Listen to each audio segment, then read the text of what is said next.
that's life. That's life. That's what all the people say. You're riding high in April, shot down in May.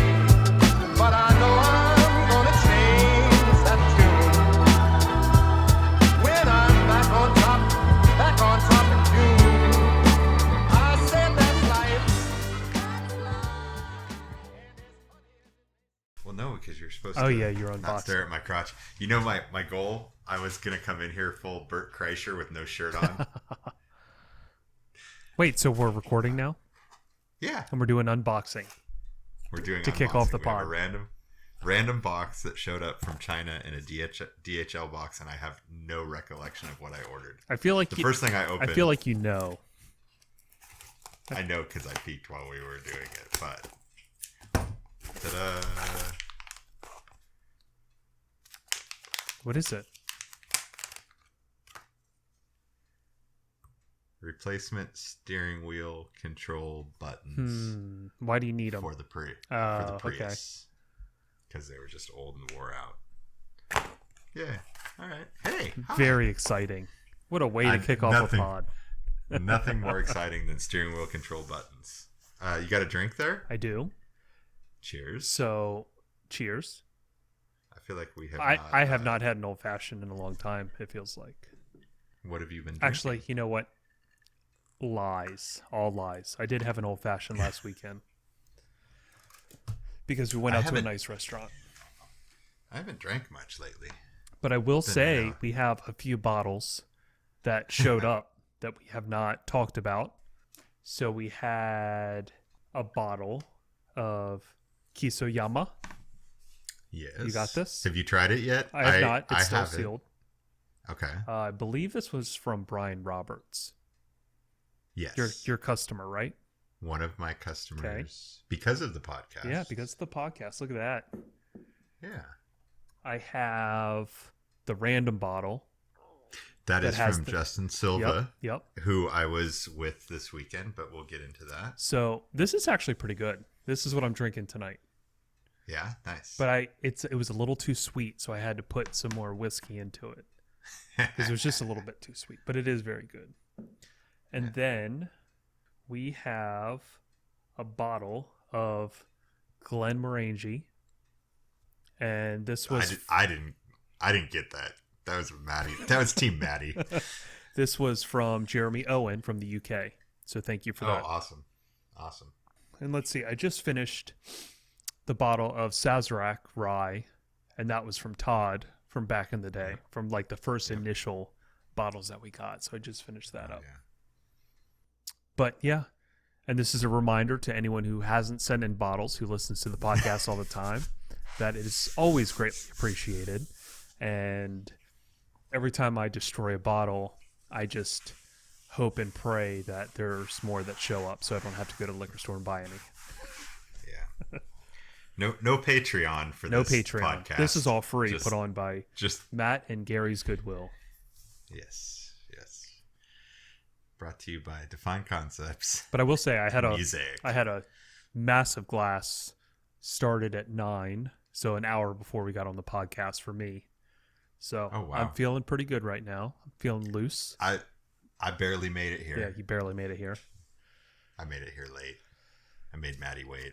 He's been drinking without me. But, dude, it's been too long.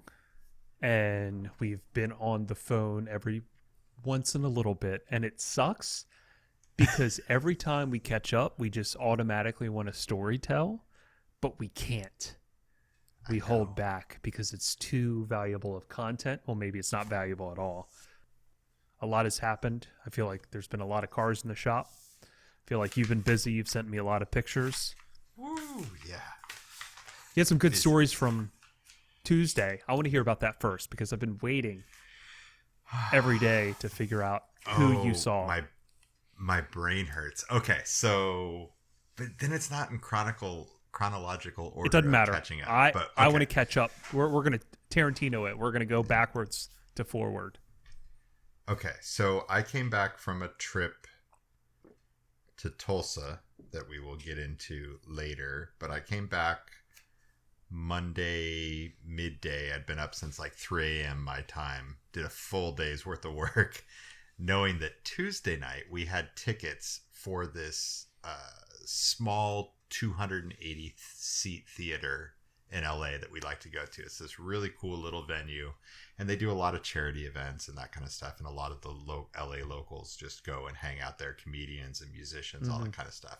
My wife is a huge Beck fan, and she's been wanting to go. He plays there a lot. He lives around there, I think. And so Judd Apatow has these events once a month where he raises money for different causes. This month was for, I think it's called Victims First, and it's just anybody who's involved in like a mass casualty event.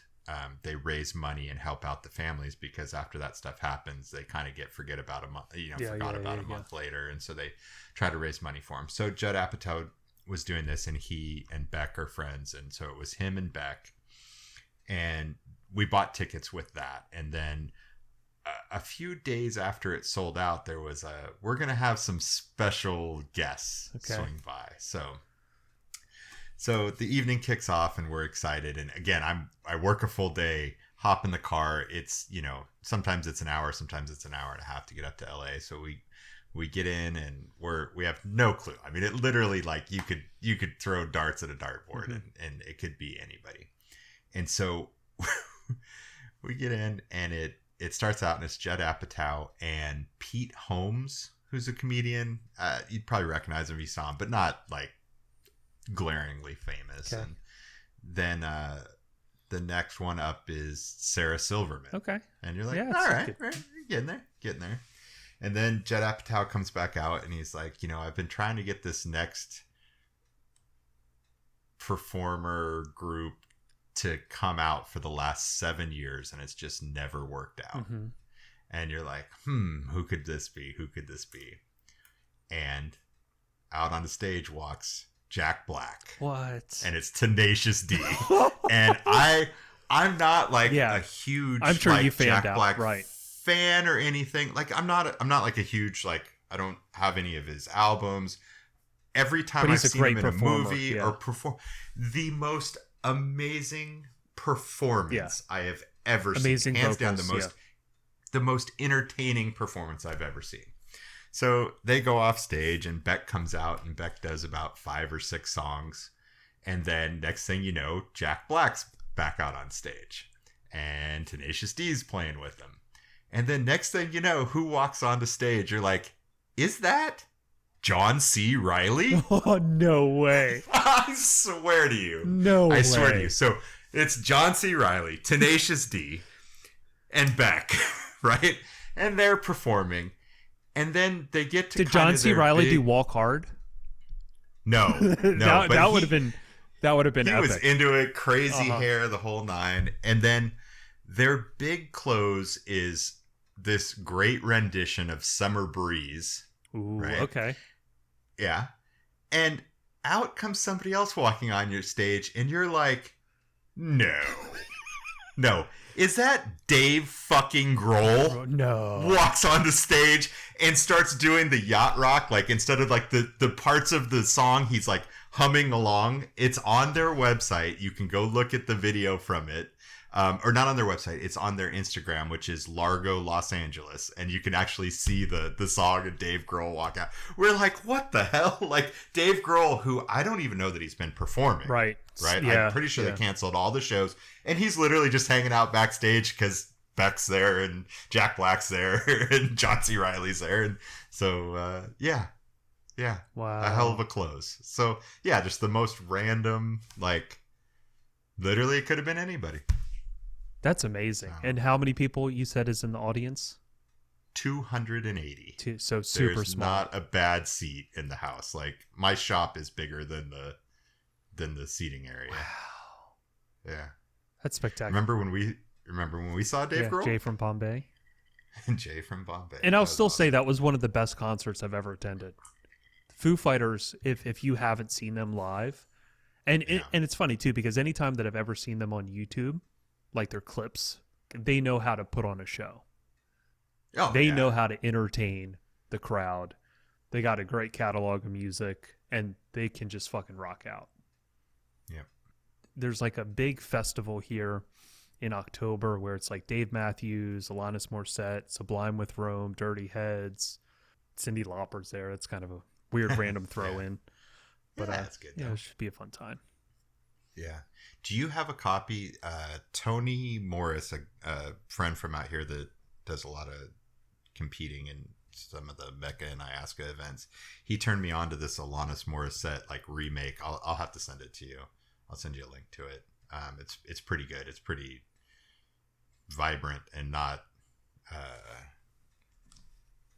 I'm writing that down, so I'll send it to you, and then maybe I'll put it. So on her remastered Jagged Little Pill, if you Mm-hmm. look at the end of that album, there's a lot of I would say acoustic recordings or that they did in a radio station that are pretty good demo tracks. That might be what it's from, and I just don't know it. But yeah, very cool. So where do we go from here? That you heard about my just random Tuesday night in California. Yeah, it beats what I saw last weekend, which we went to a local concert. Jimmy Allen. I don't know if you're a country fan or not, but No. he was like the country music artist of the year last year, like the new up and coming. So he's like super popular, black dude, country. He brings like a lot of swag to country. Interesting. But he's born and raised like 5 minutes down the street. Oh, jeez. So he's a real local person, and Delaware is very small, obviously. So when you have somebody famous from Delaware and they kind of rep hometown and Delaware and stuff like that, it gets a lot of locals pretty pumped. And yeah, I'd say he's probably, other than like Joe Biden, who has and it's crazy. He flies like every weekend. His chopper goes right over our house because he has a home in Rehoboth Beach right down the street. But yeah, the presidential chopper just flies right over the house every single Friday. Well, that's exciting.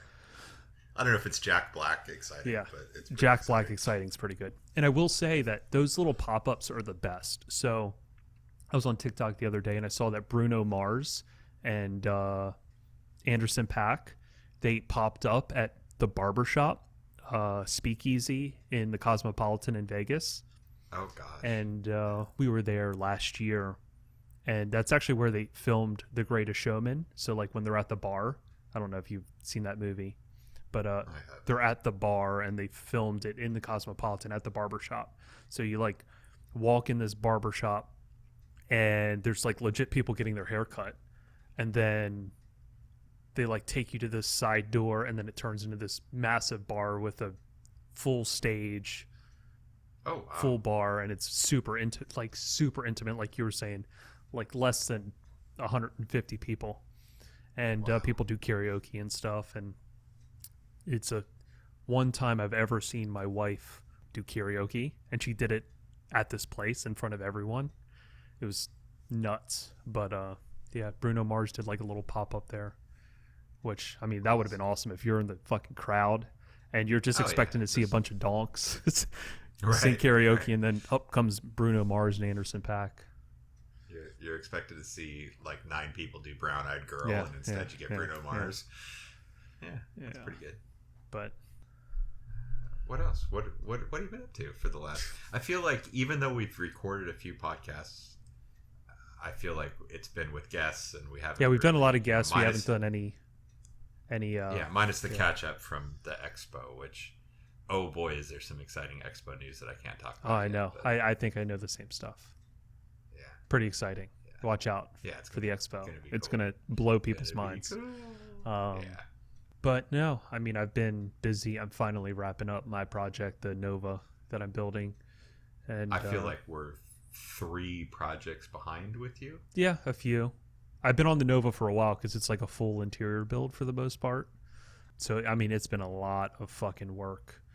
And it gradually got more and more because you do something to a certain scale. Like I kind of started with the A-pillars and the sail panel things that I built, the pods, and the tweeter and the A-pillar. As you close the door, they kind of mold together. So like when the doors open, you're like, that's kind of weird. But then when the door shuts, the tweeter goes into the A pillar, and it's like, oh, that's kind of cool, I guess. And then I did the kick panels, and I did a lot of aluminum work, and it kind of like really trussed up the interior.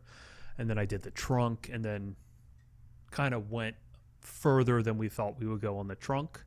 And then it's like, well, fuck. I was building a console next, and then the console we were originally going to do kind of scaled back a little bit. Is that budget, or was that just trying to be subtle, or time? So or... it's one of those things where this car is actually, I want to say it's like a Riddler winner from like 2012. Oh, yeah. Right? Yeah, So like the exterior is perfecto. The engine is perfecto. The underbody is all painted fiberglass. You can't even see anything under the car.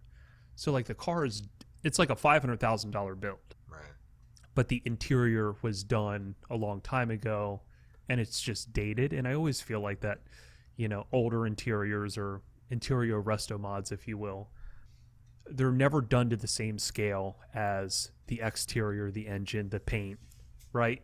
I think it's funny. So I have next door to me, is Alfredo, who is Al's Garage, who is one of the guys that Chip Foose uses. Right.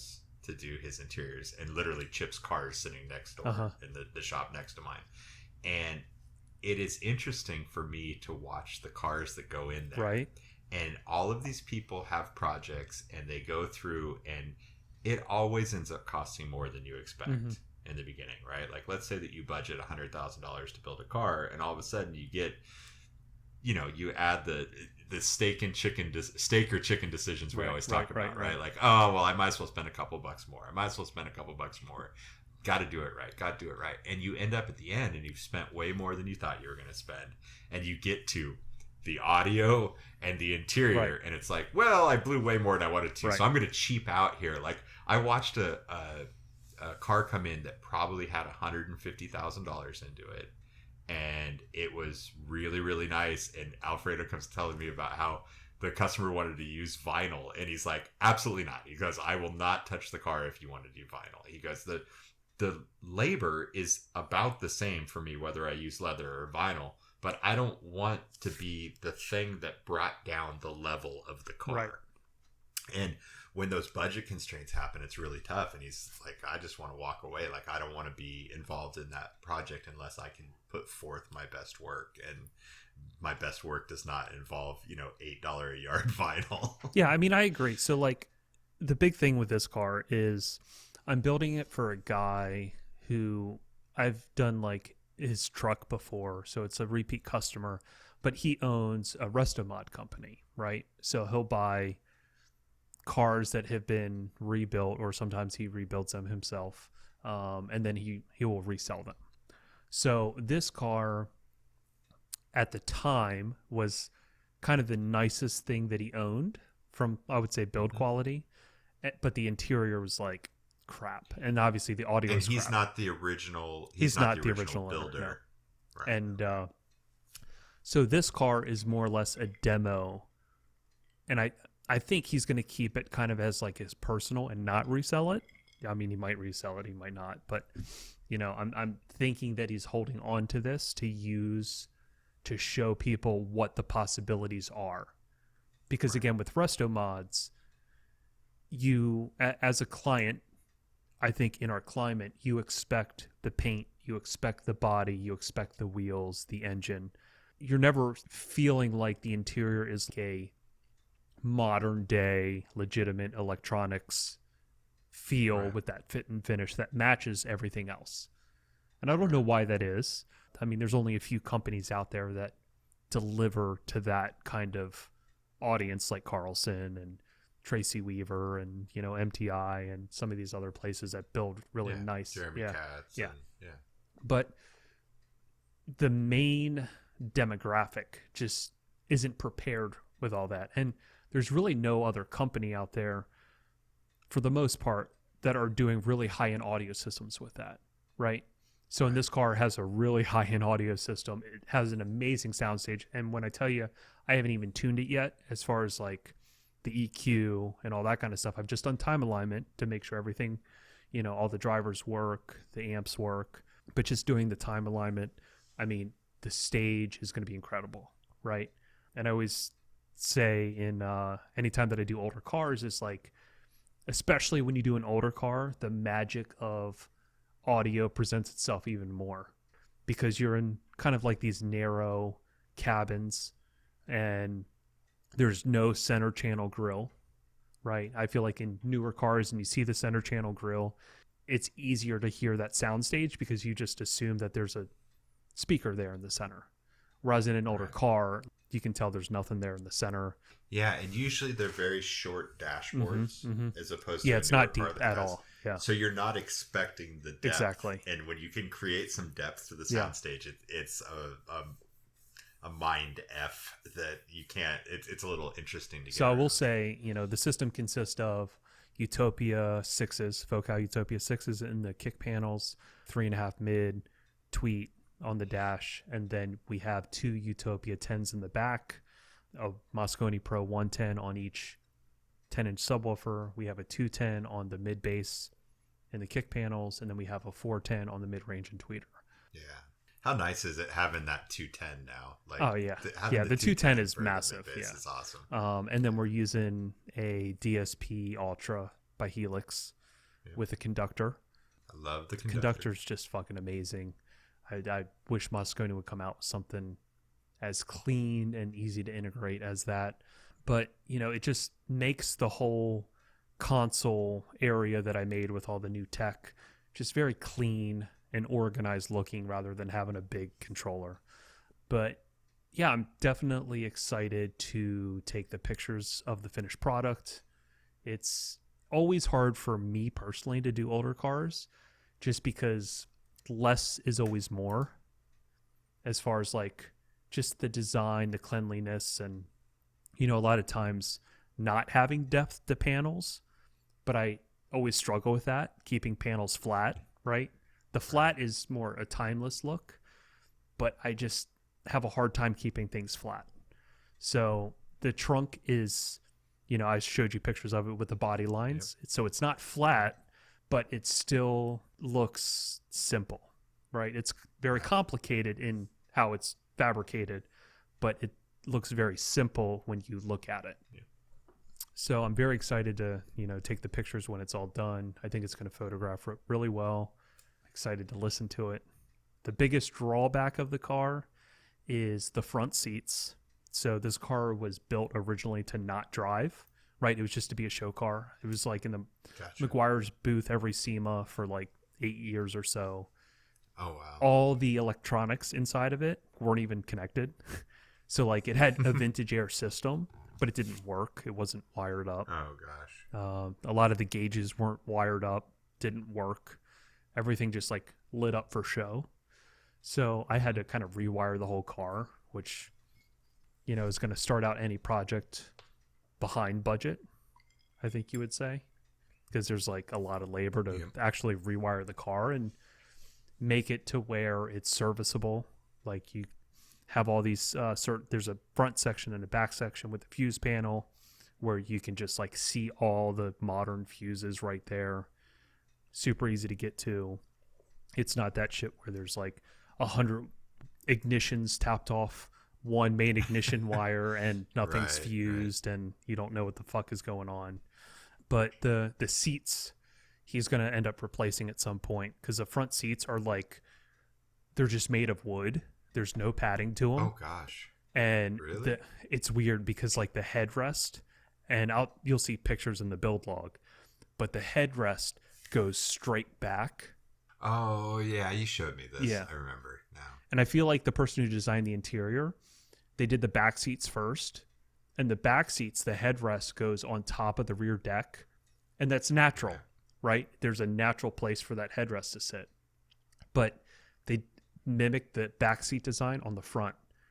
So the front headrest, it just like levitates, and it's fucking so weird. Like if they just chopped it, it would have looked pretty good, but it's weird and it's not comfortable. Yeah, either that or you'd have to like wrap it and then wrap it down the back of the seat a little bit so that it looked the same, but it wasn't. Right. Like that. The whole Yeah. Right. So, I mean, Eh. the biggest thing with that car is it's going to sound great. It's going to be a fun listening experience. But as far as sitting in it, it's not going to be comfortable. Like, it wasn't made to like really sit in and use.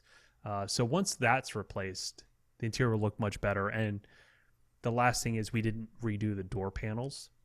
So the door panels are still like the design that was done before, but we did do the console, we did do the trunk, and the console just like alone. Whenever you do like a nice console in a interior that wasn't there before, it just gives the interior a whole different feel.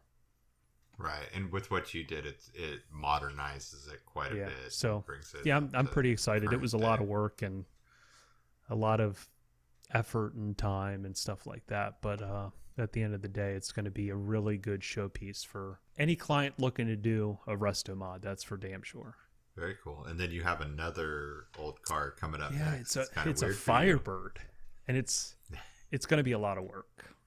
It's going to be a lot of work because like where this car, it was like the outside was perfect, and you're just making the interior better, right?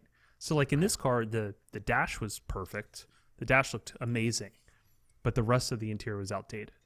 So it was kind of easy to integrate into, whereas in this case, the interior is just really ragged.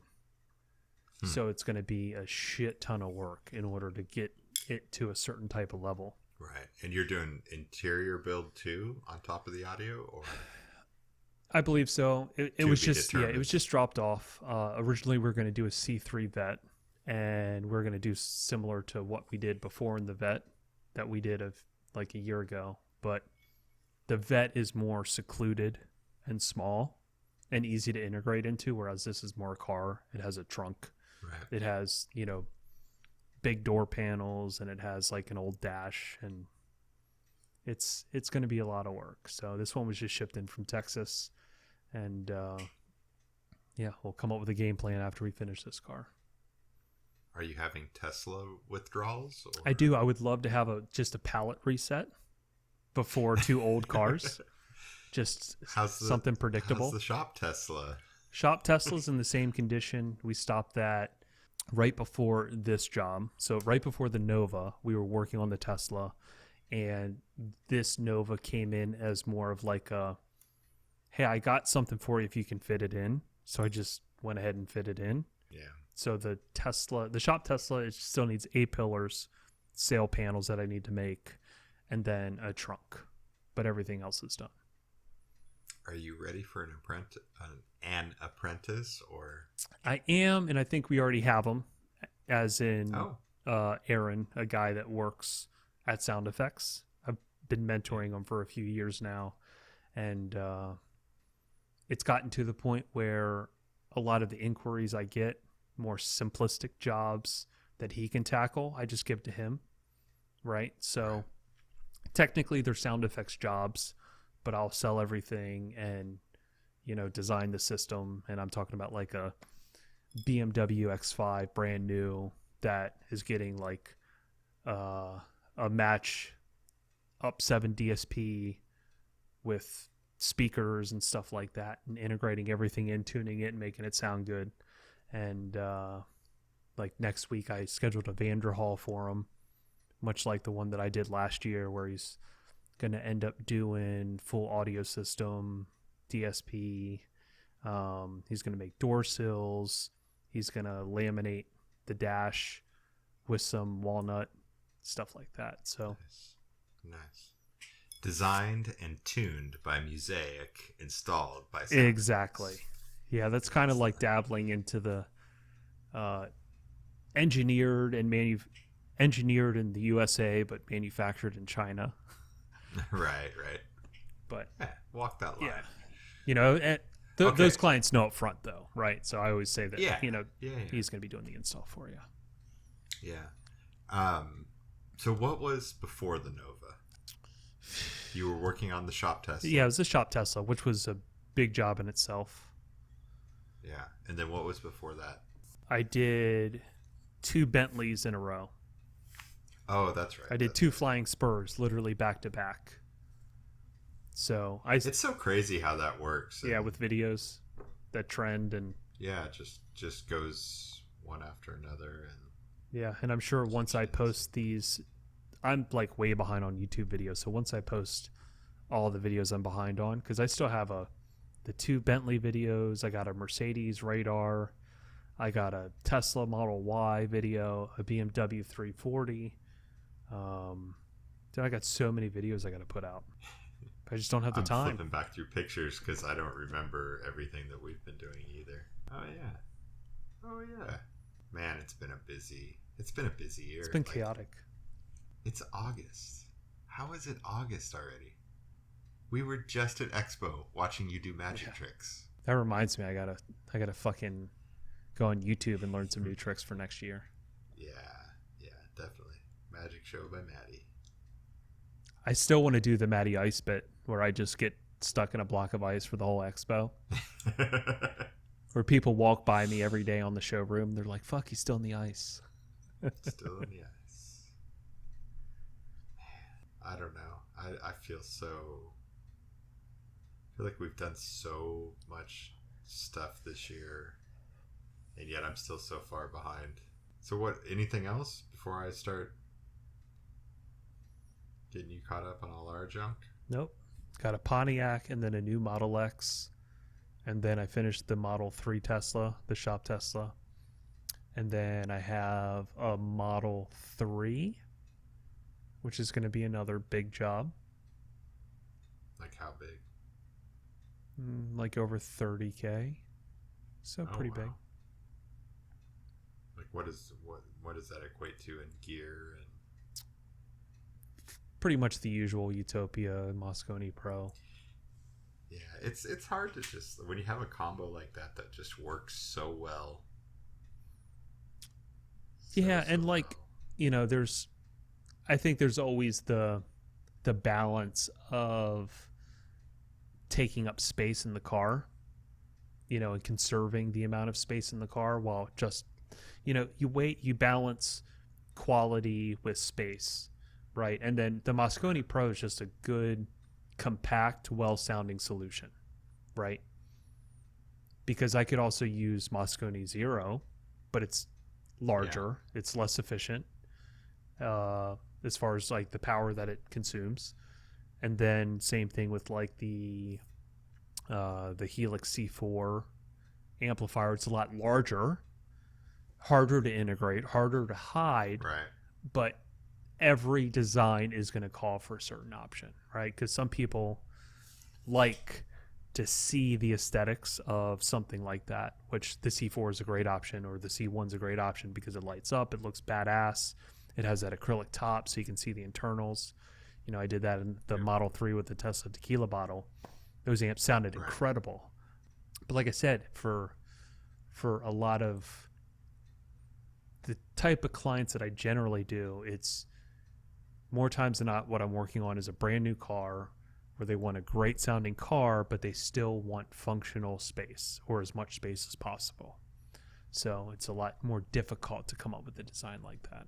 Plus, I always, you know, have kind of said, and we've agreed this in the past, is like the more you use certain products, the more of a reference you have on that product, the more that you know the potential of the product, and the more that you know you're giving that client the full potential of the product.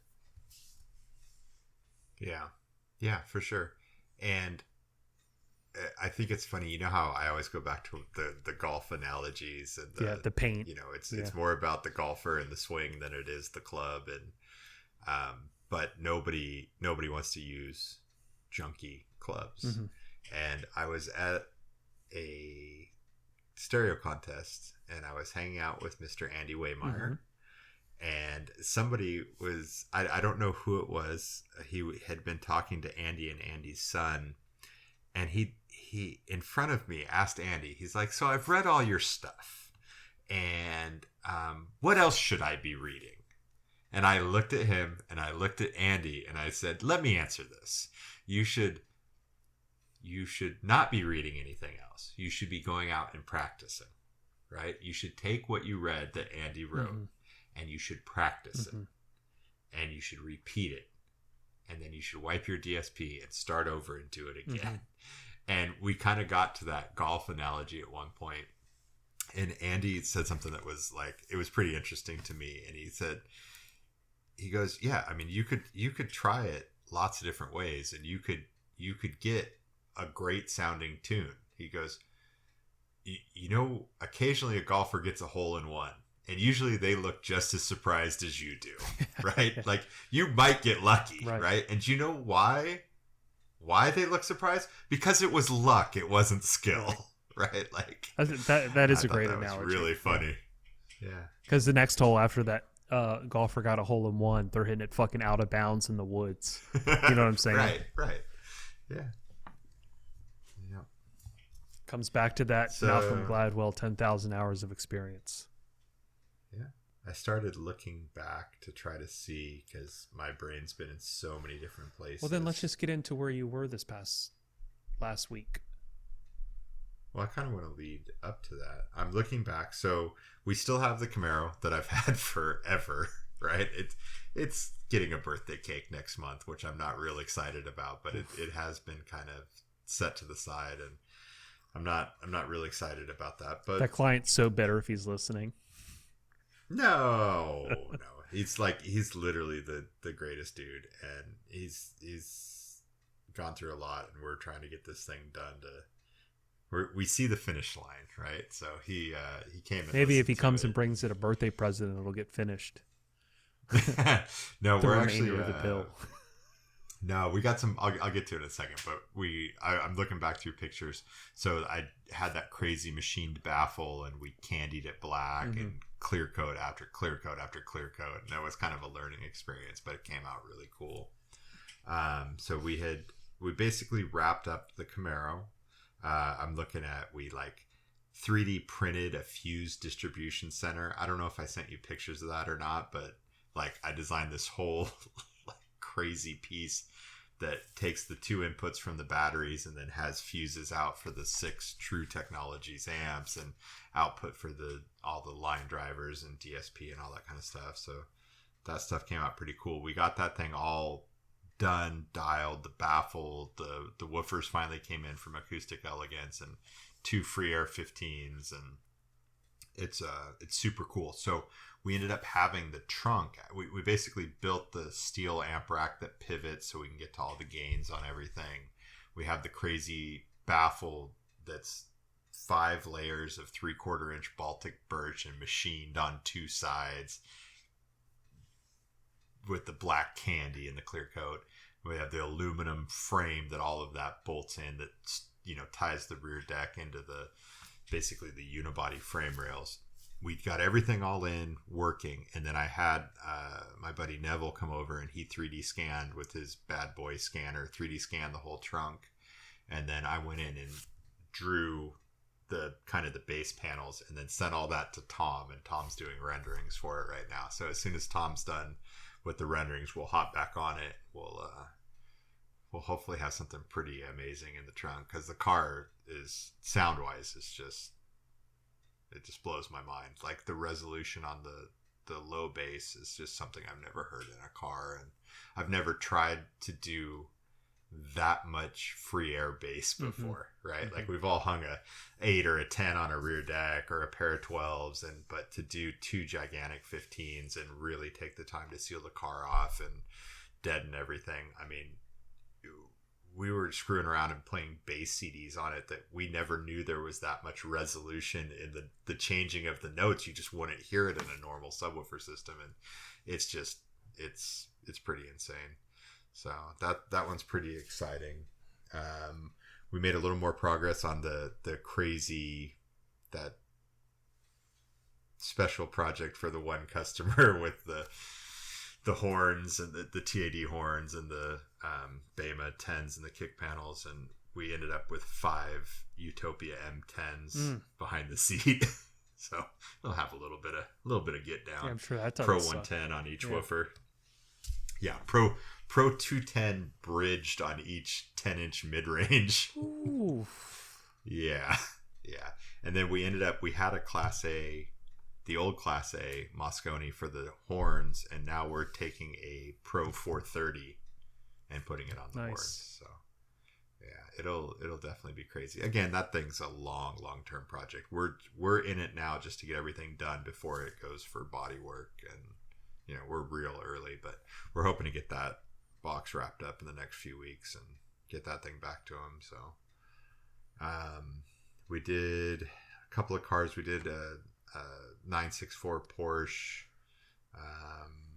and then a retuned Brian, who had sent us those bottles, retuned his car, and then been working on my customer with that F-250, Mark, who has been doing a lot of the Mecca and Iasca contests out here. We've just been slowly making that thing better and better and better. He's pumped up and trying to go for the gold at the state finals coming up next month. So we've been adding some stuff that's pretty cool. I don't know that he wants us talking about it yet. I think he wants to save a little for finals, but constantly progressing and making it better. I shared a couple pictures of some stuff with you tonight that we're working on to kind of try to ratchet it up one more notch before he gets there, and that's pretty cool. And then we obviously have another top secret job that you know about in the shop that's taken up a lot of room. Yeah. And that's pretty cool and exciting to see. It wouldn't be you if you didn't have a top secret job, at least one at any given moment. Yeah, it's been fun. You're like a walking NDA. You're the NDA of car audio is what you are. I think everyone. It's not all car audio. Again, it's not all car audio. Yeah, you're the NDA of car. But yeah, so we've been doing all sorts of exciting stuff, and so last weekend I went out to see Mark Eldridge and hang out with some old friends, good old Harry Kimura, Ben Volmer. I got to meet Chris Lewis. There's a lot of experience in that room, but Mark was putting on a version of his mobile soundstage engineering training class based around competition and what he had learned over the years competing. And it's pretty interesting having Harry in the class and Mark teaching the class, and both obviously big time competitors, and competed.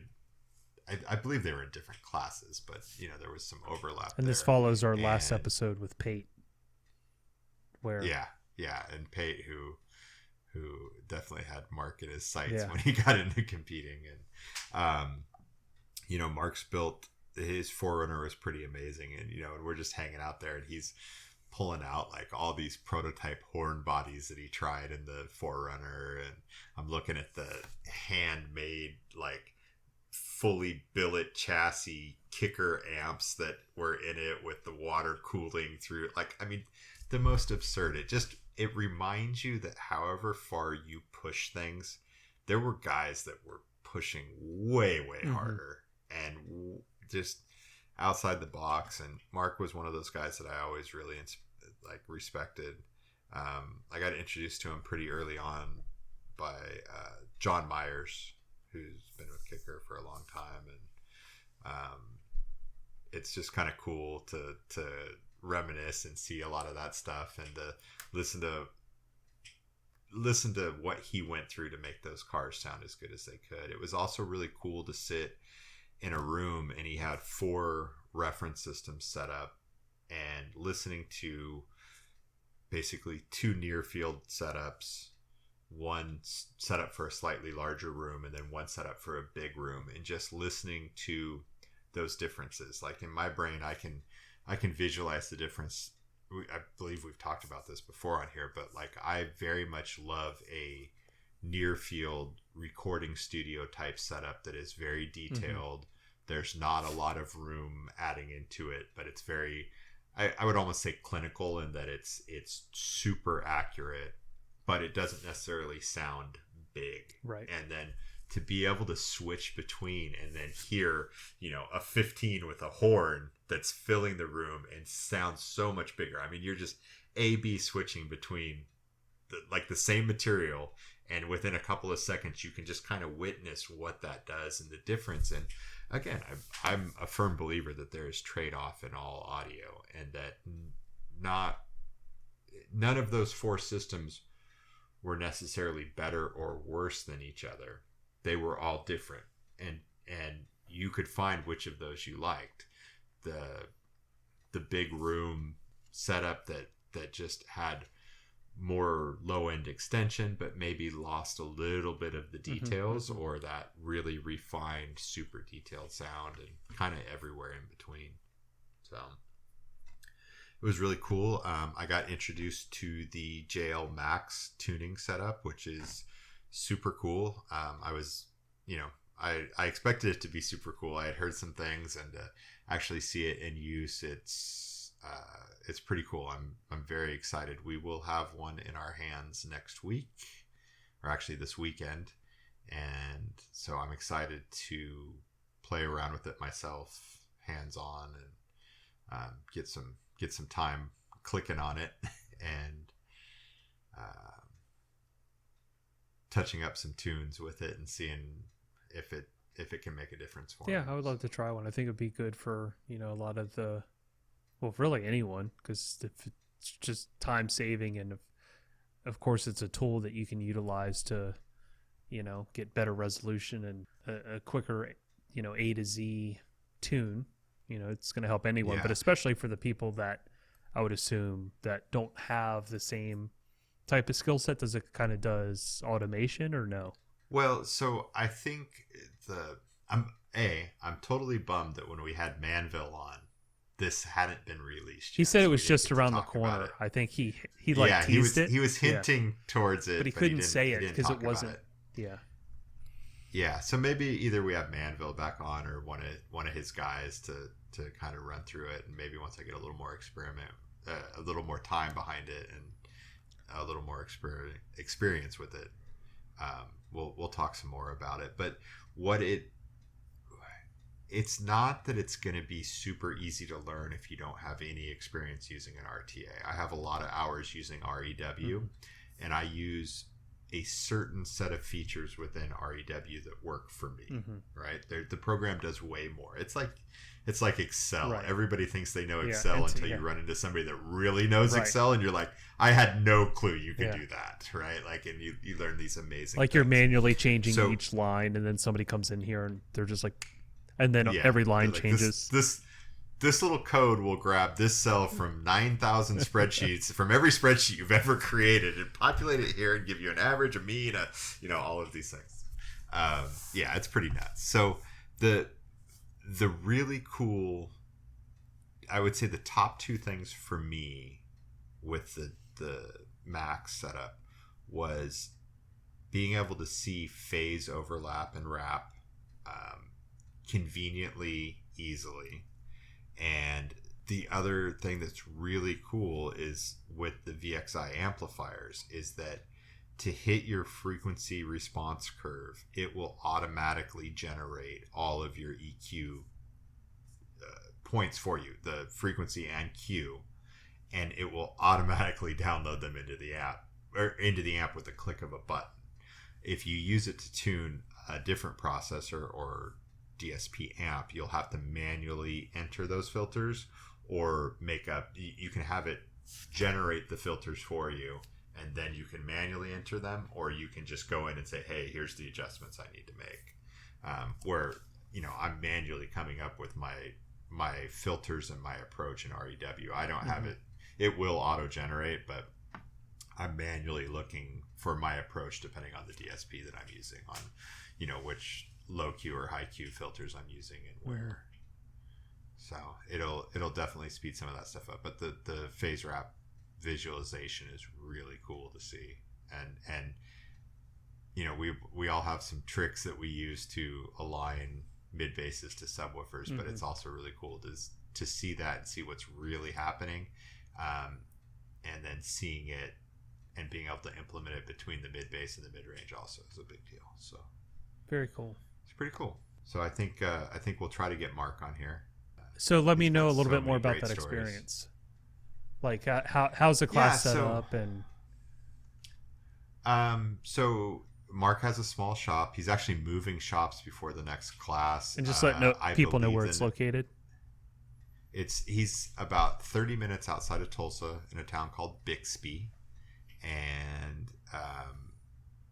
he's got a small shop, and he has it set up with a listening area. I assume the new shop will be similar, but he will be moving before the next class, which I believe is in December. And if you want to check it out, I would find him on Facebook, and I would sign up now because it sounded like it was darn near full. And by the time we get this edited and up, it'll probably be full, but it's worth a try. I will tell you that there's some really cool stuff and people that will be at the next one that weren't at this one. So if you have a chance to go, I would go. It's definitely worth the money.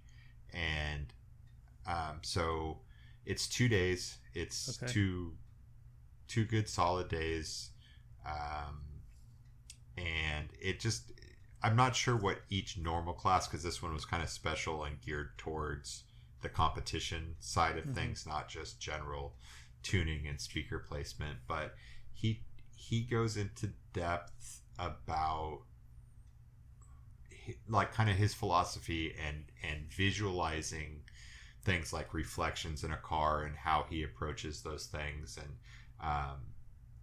he has his the JL NASCAR that he built there, which has a very interesting setup, and it's not your normal car audio type of system design or speaker placement.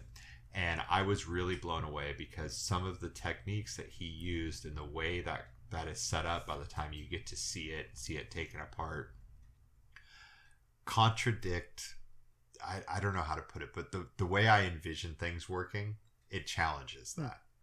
And I look at it and I'm like, that doesn't work. You can't do that. And then you see it working and you're like, hot damn.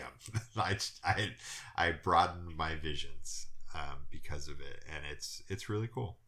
So it was pretty cool to sit there and obviously see all the stuff out of his car.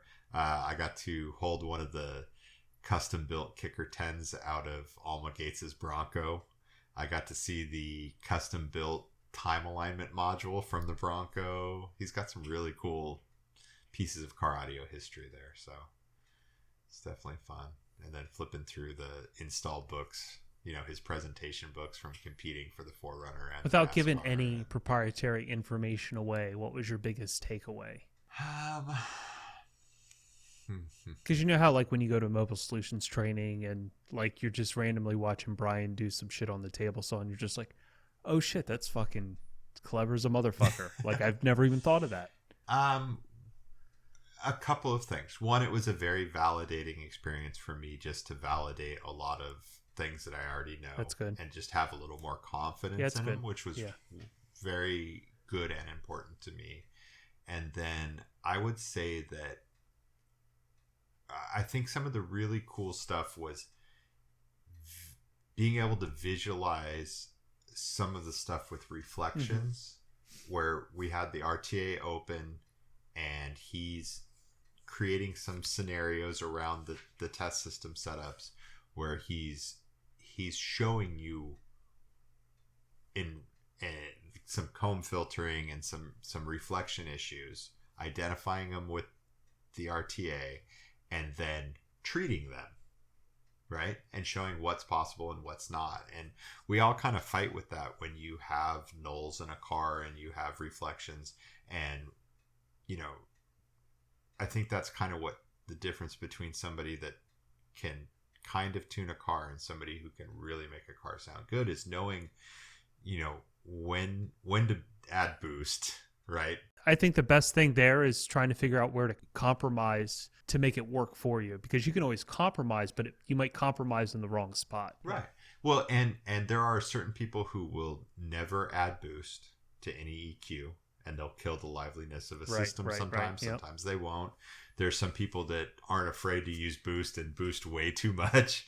There's a lot of people that add boost into nulls and just kill the way a car sounds because they're trying to fix something that they can't fix. And you have to know when to give up on trying to fix an issue and when it's more install or speaker placement related. And, Yeah, if you keep adding and you don't see those anything sorts of change on the RTA, it's like maybe stop doing that.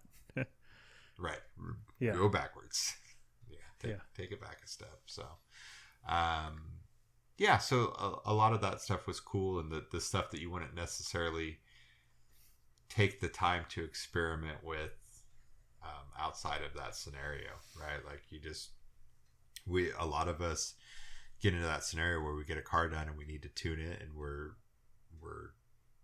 tuning to make it sound as good as we can make it sound in the time that we have allotted or budgeted to do that. And it's good to experiment a little or watch some experiments take place. Yeah, it's excellent. But definitely worth the trip. I'm not telling Mark to raise his price, but it's definitely worth every penny. Possibly a future guest. Yeah. Little tease. What else? I don't know. That's about it. I mean, we started with an unboxing, which was very unconventional. Unboxing of Prius steering wheel Talked buttons. about How exciting. concerts, what we've been doing in our personal lives, what I've been doing in the shop, what you've been doing in the shop, your experience at the training. Do we still do demo tracks? Is that still a thing? I have Yeah, you haven't so even updated hard that. I know, because here's the hard part. I don't know where all the notes are, so I don't know what all the songs are. So I'm gonna have to go back and listen. If any listener really wants to gain some brownie points and email me a list of all the tracks we've talked about. Yeah, maybe Gary will send you a bottle of whiskey for dropping the ball. That's a fair deal. Hold on a second. You can't Indian give, though. You can't send something that somebody sent you. Are you sure? Oh, that one, yeah, you can Indian give. Yeah, we're talking about Justin Cush's Texas Crown. That was made in Canada. It's still here. But still here, still sealed. A lifetime supply right here. Hey, I mean, he gave it a high school try. He went for the aesthetics. He went in. He went for the aesthetics. I mean, you can't hate it. It's a nice presentation. And I feel like at that point he was only in Texas for maybe 6, 7, 8 months. So he saw that Texas bag. He felt fucking patriotic. He felt close to Texas, and he's like, you know what? That's the one. I'm going for it. Now he'll never live it down. Yeah, but he didn't Google it first and see the reviews. The reviews are hilarious, by the way. If you look it up. Oh, no. Yeah. Because that's what I always do. Whenever somebody sends me something, I always look it up to kind of see what the reviews are. And that one is comical. Oh, gosh. We love you, Justin. I still have. Yeah. Yeah. It's fun to tell the story. Yeah. I feel like we haven't had any discussion topics on the show in a while. So maybe we should ask Yeah, I feel like we should add a poll, or that's going to be a season 3 thing, because we're winding down on season 2. We've had a lot of episodes, I feel like, this season, and we still have, I believe, one more, possibly 2 more, but I don't think there's going to be any more of just Gary and I this season. So we need a topic for next season that you all want us to talk about and have guests on to talk about. Yeah, I don't know if that's, at some point we'll do the $7,500 system round as opposed to the $3,500. I feel like season 2 was more the deep diving into the history of car audio is how it's going to pan out. Yeah, I mean, when you look back at all the people. Yeah, a little Rockford heavy. A little bit Rockford heavy for sure. But I know season 3 is going to get kicked off with a bang. So that's a teaser for season 3. That is definitely a tease. That's definitely a tease. We do have a guest list and a good amount of confirmations for the guest list. Yeah, and it's always difficult. So just for the people listening, and some of the potential guests, because a lot of people inquire about being on the podcast. We try and have everything kind of coordinate, right? We always have things trying to overlap, especially if one guest says that this guest was a big inspiration. We try and couple all that together. So just because maybe you haven't been asked on yet doesn't mean that like you're not on the list. It just doesn't make sense at this exact time of intertwining the episodes to have you on to give you the best return. We did technically have Chris Pate on finally, which that was a surprise to me. And it's exciting. Well, you were out of town. What I would have loved to be on that episode. Even my wife was like, "Man, you weren't even on that episode." I was like, "Yeah, we'll have him back on." Someday you'll have to do one without me. Who would you like to interview without me present? Would it have to be somebody new? Or could it be a repeat? You want to go back? I mean, it could be whatever. Maybe you should have Chris on without me. I want to have Andy on again. Just because I love the back and forth. It's so much fun. I love his passion. I love his passion. It's undeniable. Yeah, that's for sure. And that was one thing too. It is interesting. When I was out in Tulsa, Mark worked with Andy. Gary Biggs worked with Andy. Mm-hmm. So it's kind of interesting to hear all those stories and all that kind of fun stuff. So, but I'm glad we started this podcast. Kind of looking back at the end of season 2 now, looking at all the people we've talked to, all the stories, and especially for somebody younger like me, to really get the full detail of the competition of this industry, in the heyday, as I was being born, the shit that was happening. Right. It just really humbles you. What year were you born? 87. Oh, God. It just really puts in perspective, like, just what started this industry and how far it's come.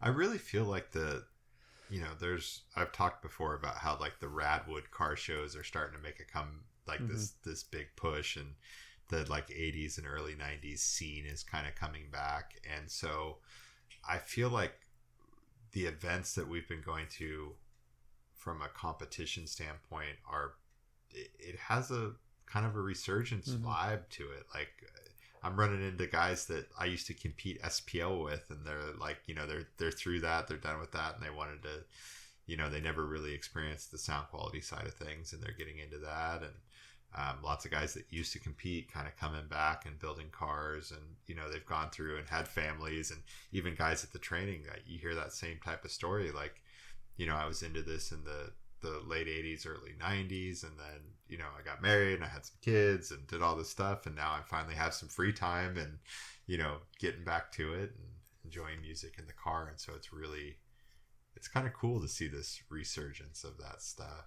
Yeah, I agree. I mean, there's like, I can look at the next 2 Tesla clients that I have. Both of those guys competed back in the day heavily. Yep. They're very smart people because they came from that generation. They're kind of like do-it-yourselfers and have the experience and the know-how. But at the same time, just feel like they can't just put a system in a Tesla by themselves. Yeah, I mean, again, things have changed. The world is different. I'm really interested and intrigued.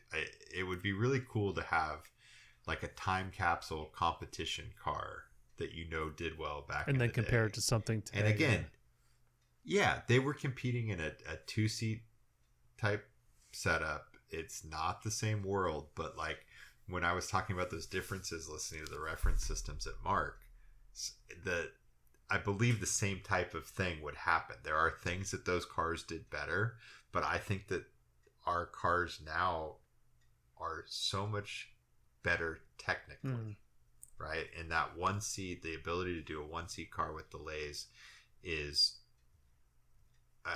this eye-opening experience that with less work into a car, you can make it sound better.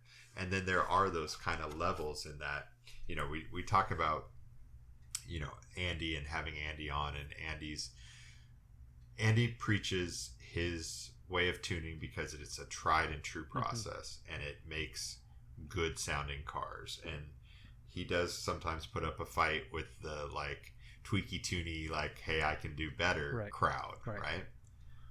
Well, there is something past setting tape measure delays and EQing to JBL house curve, right? There's something beyond those. But at the same time, that's not his argument. He's not arguing against that. He's just saying, you can get a good result by following these steps. Right.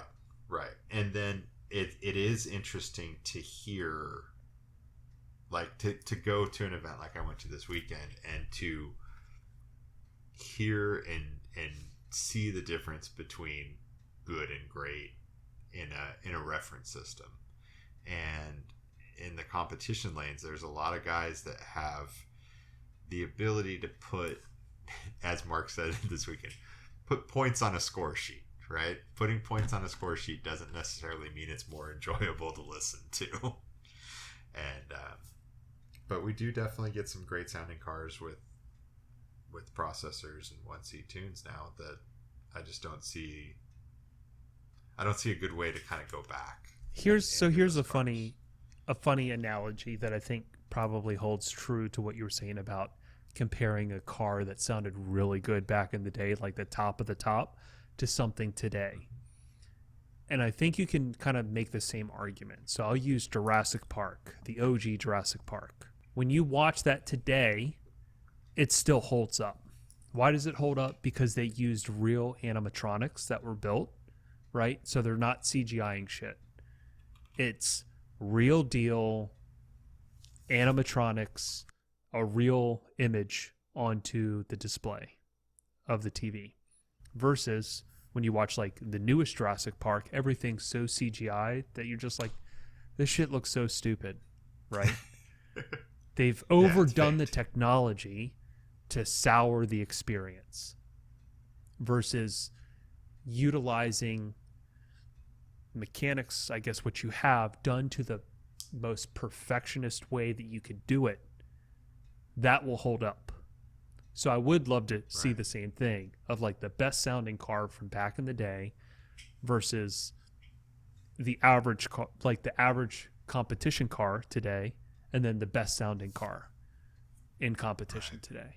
Like, see, does the car from back in the day that sounded better annihilate the just, I would say, decent car of today based on technology and DSP? Yeah, I definitely think that. Who was I talking to?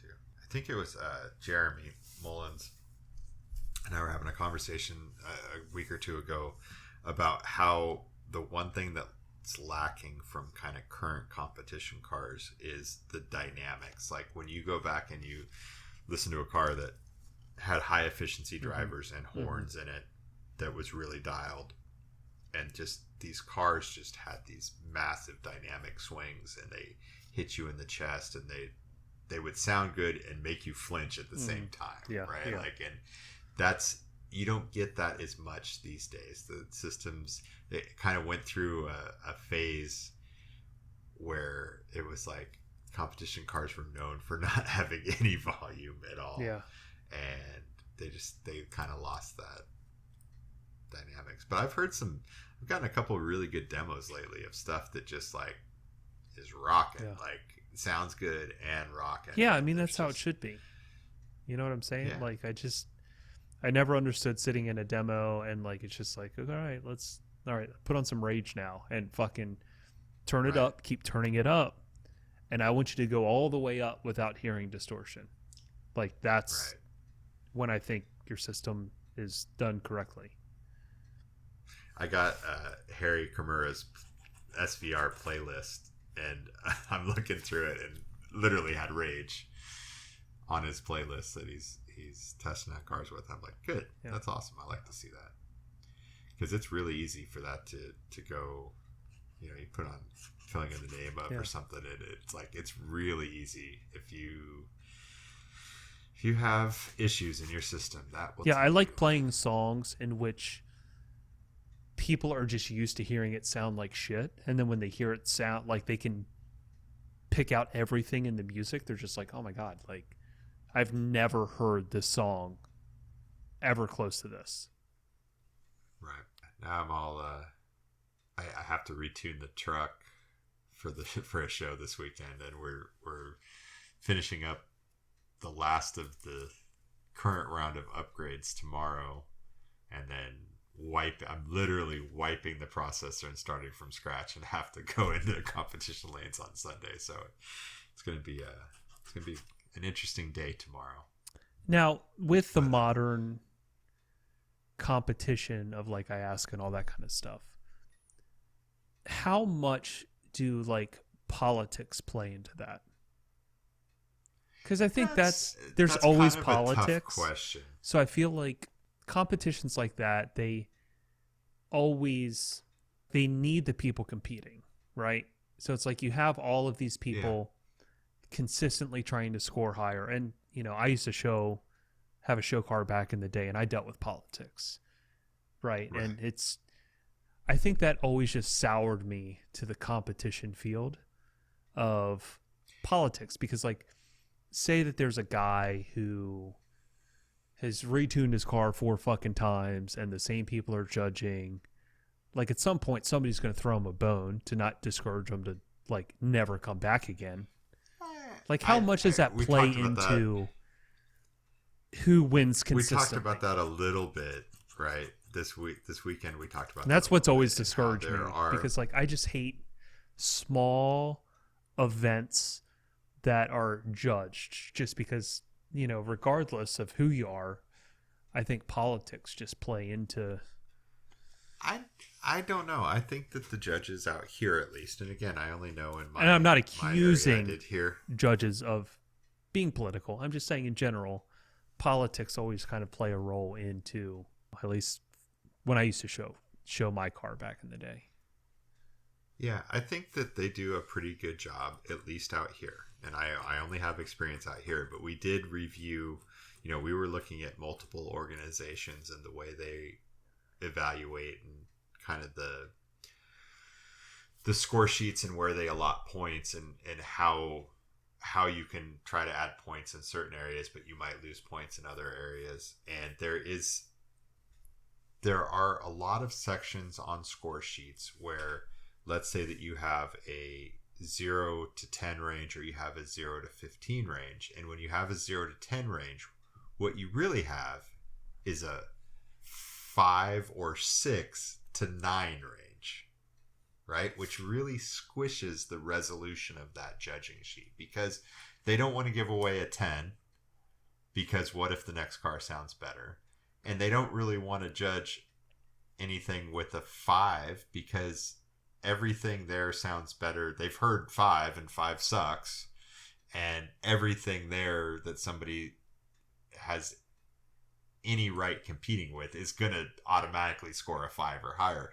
So you're talking about the resolution on some of these score sheets is 4 points on a section, and it becomes very difficult to differentiate. And some judges use kind of a wider range, and some judges are like, pretty much every car is going to score between a 6.5 and an 8.5, right? Which is not very much resolution. So that part of it becomes a little difficult and a little frustrating. But for the most part, the cars that do sound better rise to the top, right? You're looking at technical aspects, and their judges are listening for certain things in certain tracks, and they do stand out, and cars do rise to the top. And what you notice out here is that the same cars tend to score in a similar range, but each judge, like some shows will be judged by one judge, some are judged by another. The multi-point events sometimes have multiple judges. There is a certain consistency to those things, and you can kind of self-audit and go back, and we, not giving too much away, but we're taking, with the truck that we're campaigning right now, we take it pretty seriously. We are definitely competing against ourselves and trying to do better than we did at the last event every time we go out. And although it's not about what everybody else is doing, we do take it to the level where we want to understand what the judges are seeing and how consistent they are, and look for consistencies and inconsistencies in their processes, but they know what they're doing. They all the judges have reference systems that they listen to, right? Whether that's on the level of the car that you're presenting or not, who knows?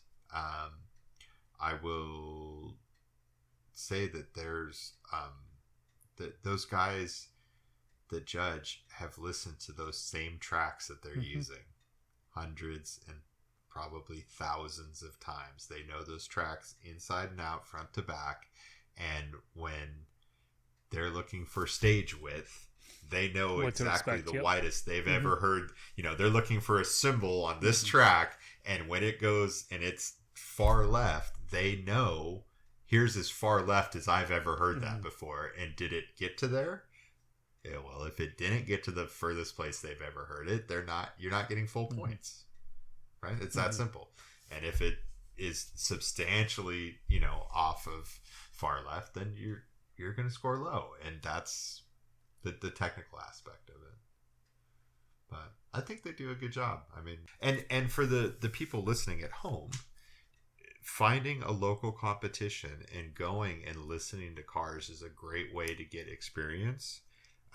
Even if you don't compete with your own car, most of the cars, there's no cost to show up to a stereo contest, and most of the competitors are more than willing, usually after they've been judged. Now, nobody wants to break something before they get judged, but most of the competitors will open up their cars and let you listen to them, and are more than happy to talk through their system and the components and the install and that side of things. But it's also a really cool way that you don't necessarily get at your average stereo shop, to walk in and listen to a high level system. And you can go onto any of the organization's websites and you can look up results. You can go to a local event and know who did well at the last event and know which cars you want to listen to. And it's a pretty cool experience. It's usually a very, the guys share an interest with you, right? Like everybody there is into audio. If you're listening to this, you're into audio in some way, shape, or form. And like, it's almost like going to a racetrack and it's like driving the Ferrari on the track, or the GT2 RS, or whatever your dream system or car is. You can go take it for a test drive. Those guys are there because they love doing it and they love showing off their stuff and what they've got and talking about it. So go out and see a car audio contest. How's that for a pitch? It's funny. This weekend we have a sound effects car show. Oh yeah, I got the email. Did you really? I'm not gonna make it. Yeah, I did. I don't know how. So I'm gonna be a judge at the car show, which awesome. all my coworkers in the Bay are just laughing because I'm so critical, right? And they're just like, I'd be shocked if any car got positive points. And it's gonna be tough. It's gonna be tough. Yeah. Oh yeah. Do you have a score sheet? I don't know yet. I'll see, I guess, the day I show up, okay, what's prepared. But so we run, our Volkswagen Club runs a show each year in a little German village in Huntington Beach. It's a really cool, like the perfect venue to see vintage Volkswagens. And we're one of the last shows that's in that kind of world, that we have a score sheet. Every car gets judged by two judges. Like, we take it pretty seriously, and we want to make sure that the best car always wins. So I have our score sheet, if you'd like to borrow it. I have one for stock cars and one for custom cars, and they're scored slightly different. Yeah, send it to me, just in case. Things. Yeah, for sure. I've always liked to say that anytime that I've ever judged anything, and I've done like installer of the year and retailer of the year, I've always been 100% impartial. Like, I've always wanted to do it because I want to ensure that the person who deserves it wins. right? Right. That's so important Right. to me because like I don't want to get into too much politics, but this is where politics comes into play, right? Because sometimes that doesn't happen, right? Yeah. And I just got a thing on my phone about that one time and that one thing. and I that's why I think that any kind of like award or competition, it's so hard to steer away from politics because even if you see it firsthand, you just always know it exists, So it's just, Right. I don't know. I feel like I've just dealt with Yeah. so much politics in my lifetime with things that it just kind of Yeah. deters you. But in the end, goodness prevails, right? Like if it's not the time, it's not the time. And yeah, I try to not take stuff too seriously if I know that the judging system or the rating system is not meant to be taken seriously, right? And you can definitely, I feel like in those scenarios where there are politics at play, it's usually pretty obvious and they don't take what they're doing seriously. Yeah. Right. And for the most part, all the competition stuff that I've seen, and again, we're out here, we're dealing mostly with Mecca and a little bit with Ayahuasca, but they take their stuff really seriously. Like the competition this weekend is Ayahuasca. Harry Kimura is the judge, right? And Yeah, so he and I might be friends. Do you think I'm getting an ounce of slack? Right. Hell no. The second he gets out of that car, he's going to tell me exactly what's wrong with it in his eyes. So one of these days. one of these days. Maybe Yeah. once you get that Model Yeah, like I 3, said, man, you'll have to- I had a show car. That's kind of how I got into the industry a long time ago. I did like the NCCA shows, the hot import nights. I used to take my Eclipse up and down the East Coast. Episode 3, I believe. 2? Episode 2. Maybe 2? Yeah. Yeah, 2 or 3. Dive deep on Maddie's. But yeah, so that whole Eclipse. thing just put fucking... How about the Caravan? Caravan was silly. Did the Caravan ever compete? Caravan, I did. I took it to like local shows as a joke. But yeah, it fully had like the plants inside the Caravan. The Beanie Babies were like up on the dashboard, ready to go. The cheetah, the zebra, just looking hot up there on the dashboard. Yeah. Had the neon string light embedded into the molding on the side of the Caravan to make it look like a nightclub. I mean, that was, Ooh. it was a great van. I got to tell you, we were in Vegas and we called for an Uber, and this dude. picked I us think up. I've been It's in the first same time we'd Uber. ever experienced. Did this, he have a but, disco like, ball? There was like hanging from the... yeah. disco ball and like lighting. Like, I mean, this guy had. I a think we got party picked in up by the back of same his guy. Whatever it was. It was like a Dodge Journey. Something I don't even remember, but it was the first time I'd ever seen that. I'm like, they should have like an Uber off. Yeah. Like, who's got the most disco Uber? Yeah. But no, like I said, the whole fucking showing the car thing, because I didn't show with any kind of car club. I was by myself. And there was like a team that would show all their cars. They had 20 some cars. Well, they obviously added a lot of money to the fucking pot, right? Right. So they got a special treatment. And no matter Yeah, what you I mean, the did other to thing- level up, it was impossible to get over the hump. And then you go to other shows and you win best of show. Like, it didn't even fucking make sense. Yeah, we see that out here with some of the kind of parking lot shows where the judging is literally like some dudes just walking around going, I like that one, right? Like, and it's like, did they really inspect the car? Did they not? And that's why with our Volkswagen show, we like put each car on paper. We evaluate it. We either you get the points or you don't, and it usually becomes really obvious once you quantify those qualitative things, which is very tough to do. Although I also get the like, hey, that's cool, I'd like to drive that, so you get a trophy. Nice. But I feel like there's a bunch of shows that now have gone to like, hey, we're just giving away top 20 awards, Right. Like to get just push all that stuff out. Like you made top 20 or Oprah's giving out awards You get a trophy, and you get a trophy. You get a trophy. Everyone gets a trophy. No, but it's fun. Yeah. Anything else? No.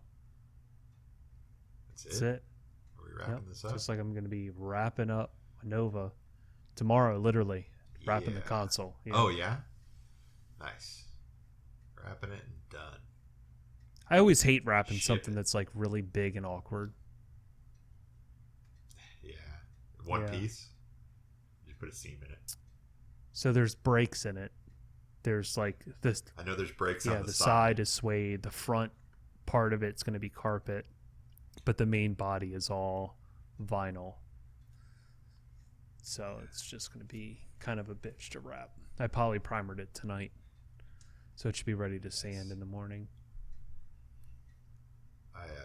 I wrapped that part for the truck for the show this weekend. I wrapped it this afternoon, and I don't want to say that like I'm always like, I don't know if you get nerves every time you wrap something, but like I feel like since I don't upholster as many things as I used to, like when I was coming up, like I mean we wrapped all our own panels, everything, and I don't want to say that I've gotten lazy in my old age, but when you have one of the best upholsterers in the world next door, you just hand it to him and have him. I've always envied people like that, but at the same time, the skill set you gain by doing it yourself for so long, right? Like in hindsight, I'm glad that I've always done it because you acquire a certain skill set. Yeah.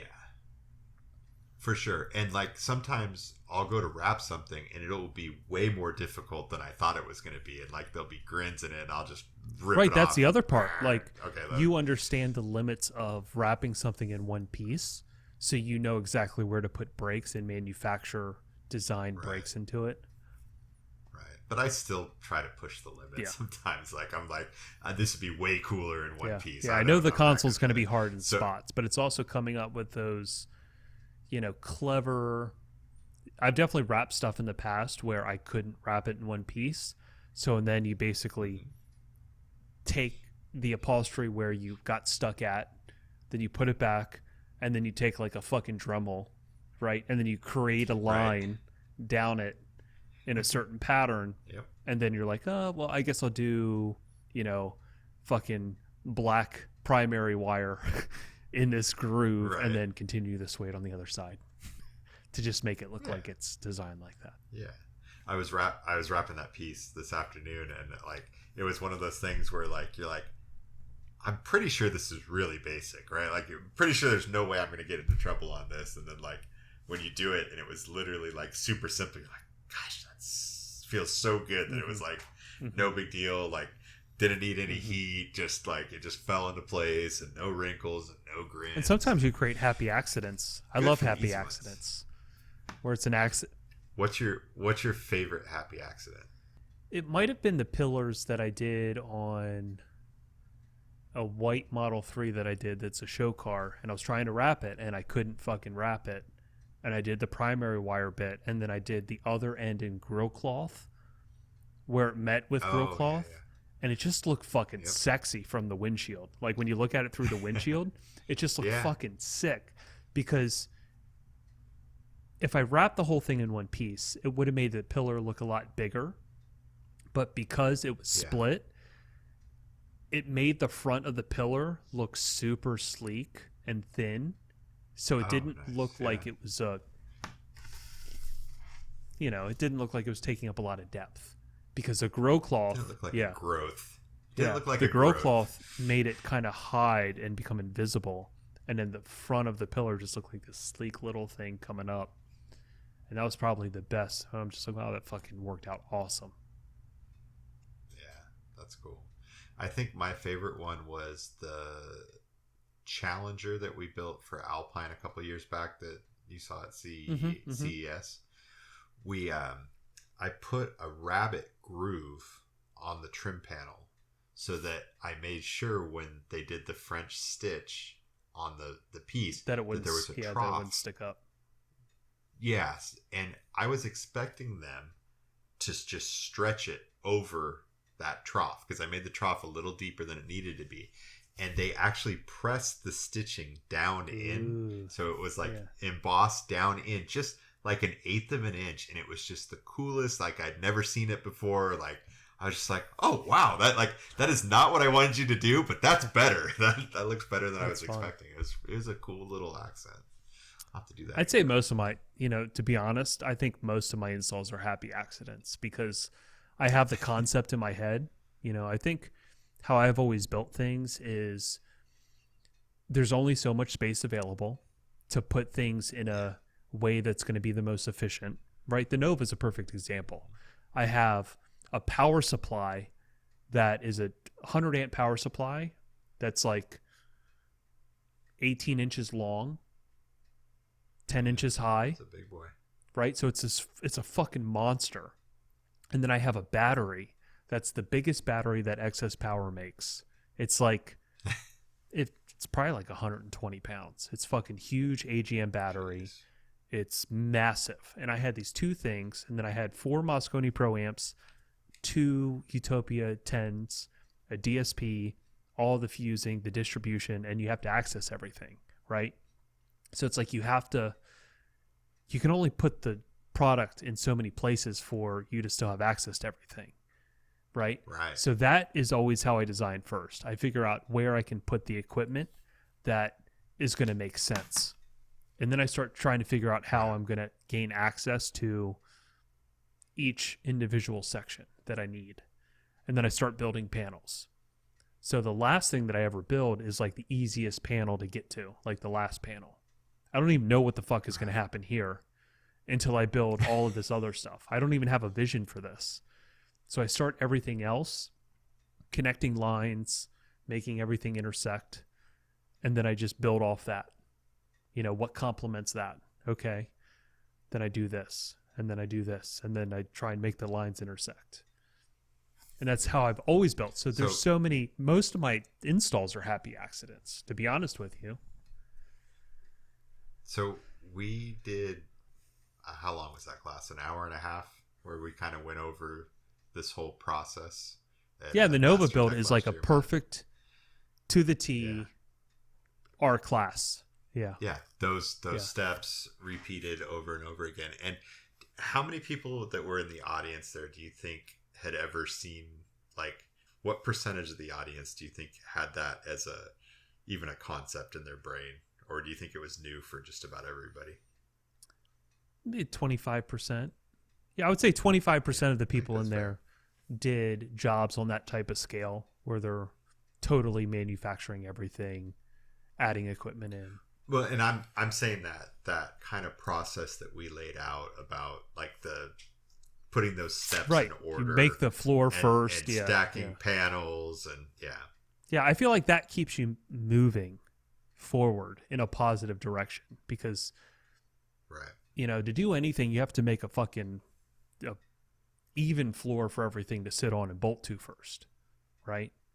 And then basically, like, when you break down that Nova trunk, there are so many magnets and cups and 1/4-20 bolts with easy lock inserts throughout that whole thing. Like, the cool part about that is you can break everything down. You could take everything out, and then you could put it all back, and all the gaps will be the same. Right? Yeah. And that's how these trunks or whatever you're making needs to be manufactured. And I think that's the big difference behind like the interior that I took out. It's all sheet metal screws rocketed through all over the place. No rhyme, no reason. What were the panels? It was all like bendable ply type stuff. Yeah. Blue Ann or whatever. Skeleton bendable ply with some fucking Duraglass on there to keep the shape. Yeah. I've seen some pretty crazy stuff through the years. Lots of chipboard and cardboard, just little fiberglass on some chipboard and Landau foam, and here you go. Here's your custom interior. When you see some of the stuff like what Carlson's doing with the full 3D printed dashboards and like crazy, it's insane that like I see a lot on the concept car side and the car manufacturers and the prototyping, and I see what their costs are to build some of those things. And then I see what Carlson gets to do in an interior, and I'm like, that's So cheap. cheap. Like Yeah. in the scheme of things, some of those cars, if they were building them for car manufacturers, they'd be, $300,000 interior jobs. But they're Yeah, I mean, most manufacturers, if you're like pushing. making a concept of a gear shift, they might spend 300,000 just on different ideas and concepts, and then they throw it away and build something else. Yeah, I hear some stories of, $50,000-$60,000 headlight prototypes and, $80,000 seats and Right. Yeah. So if I'm getting 12 grand to build a console, I think that's a deal, right? Especially if it like is functional and looks the part and has right. perfect gaps. Like that's what people don't realize. And that's why I don't respond to any excursion console requests through my email anymore, because people just assume that it's a mass produced part for $800. But have you thought about mass producing $800? When 3D printing becomes, what takes a day takes 45 minutes, that's going to be a game changer. Yeah, but some of that stuff, like I showed you some stuff that we just printed, and I mean, 4 days to print something, and then still takes post-processing work. And sure, there are faster printers than what we used, but still, it's time consuming, even with the big boy printers. So unless you have a fleet of large format printers, it's still going to take some time, even with volcano nozzles and low resolution. Yeah, but the game will change at some point when it gets way faster. Way faster. Yeah, I'm sure like everything, those larger format machines will continue to come down in price. But right now, 70,000 plus to get a high quality large format printer is out of the reach of most car audio guys. Yep. Not all. Definitely not all. Not all. But some. The majority of shops are not going to have the big boy stuff for a while. I wonder if someday they'll be like, the Metras of the world and stuff will just have like you just download it and it prints on your printer in your shop. It's not a terrible idea.